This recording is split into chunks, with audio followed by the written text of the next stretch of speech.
Hello, കുറച്ച് കൂണ് കിട്ടിയിട്ടുണ്ട്. അപ്പോൾ നമുക്കതൊന്ന് തോരൻ വെച്ച് നോക്കാം. ആദ്യം ഒരു പാൻ അടുപ്പത്ത് വെച്ചിട്ട് കുറച്ച് വെളിച്ചെണ്ണ ചൂടായതിന് ശേഷം കുറച്ച് കടുക് ഇട്ട് നന്നായിട്ടൊന്ന് പൊട്ടിച്ചെടുക്കുക. അതിന് ശേഷം കുറച്ച് കറിവേപ്പില, പിന്നെ നന്നായി കൊത്തിയരിഞ്ഞ സവോള ഇട്ട് നന്നായിട്ടൊന്ന് വഴറ്റിയെടുക്കുക. നന്നായി വഴറ്റിയെടുത്തതിന് ശേഷം നമുക്ക് കൂണിട്ട് അതൊന്ന് ഇളക്കി അതിൽ കുറച്ച് മഞ്ഞൾപ്പൊടി ഇട്ട് നന്നായിട്ടൊന്ന് ഇളക്കി യോജിപ്പിക്കുക. കുറച്ച് വെള്ളം ഒഴിച്ച് നന്നായിട്ടൊന്ന് തിളപ്പിച്ചെടുക്കുക.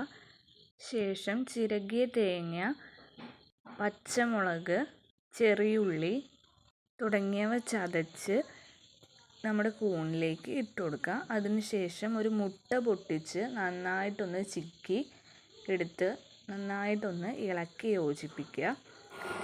അതിനുശേഷം കുറച്ച് ഉപ്പിട്ട് നന്നായിട്ട് ഇളക്കുക. അതിനുശേഷം 2 പച്ചമുളക് അരിഞ്ഞതിട്ട് നന്നായിട്ടൊന്ന് വേവിച്ചെടുക്കുക. 2 കറിവേപ്പിലയും കൂടി ഇട്ട് കൊടുക്കാം. അപ്പോൾ നമ്മുടെ കൂൺ തോരൻ റെഡി ആയിട്ടുണ്ട്. എല്ലാവരും വീഡിയോ ലൈക്ക് ചെയ്യുക, ഷെയർ ചെയ്യുക.